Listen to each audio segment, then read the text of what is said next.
So we declare liberation for those in the prison of low self-esteem. You can't even look in the mirror and be proud of what you see. If you could only see yourself through the eyes of the Creator, you will notice that you are made in the image of He who is greater. We're just ordinary people that's had our struggles, has struggled with sin, has struggled with different things. But we just realized that true liberation comes from Jesus. That when we give up and we just give everything and we're real with God, He cleans us and He frees us from everything. So that's the message that we share. And I believe that's what the movement is, just people that are dedicated to sharing that message. It's one thing that I have learned, that in the midst of what I go through, in the midst of the temptations that I may face, and all the flaws that I may have, I have chosen to fight. I have chosen that I will not give up. I refuse to give up.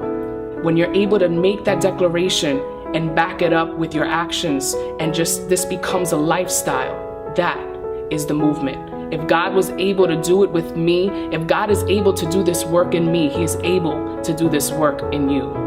No pienses que esto estás tarde, no pienses que tú has hecho tantas cosas malas en tu vida que ya no hay esperanza para ti. Dios aún te ama, Dios aún te espera, Dios aún está con los brazos abiertos, esperando recibirte a ti, esperando darte ese amor que tú estás buscando. Ven a Cristo porque todavía hay esperanza.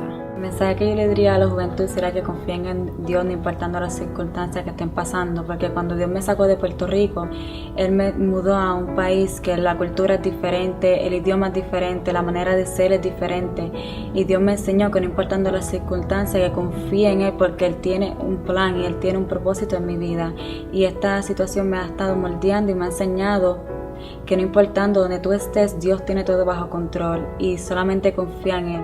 I remember there was a time in my life where I struggled with depression and low self-esteem, and I felt lower than everybody else because I didn't really have a good relationship with my father.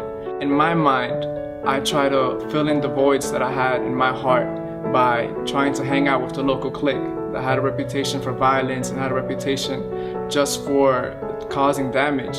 And I thought that was going to fill in my voids for feeling lesser because I didn't have a good relationship with my father.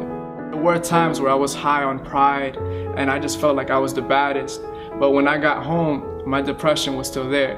When I got home, I still was lonely. When I got home, I still had thoughts of suicide. And there was one day where I finally just gave up.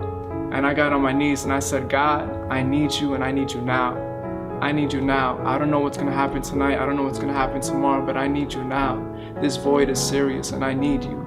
And since that day, the Lord has been loving on me. And I've been feeling His love and I've been feeling that hug. And I'm just feeling His backup with me in every step of my life. So a message I want to share with the youth is just seek God. Just be sincere. Get on your knees and just express your heart to God.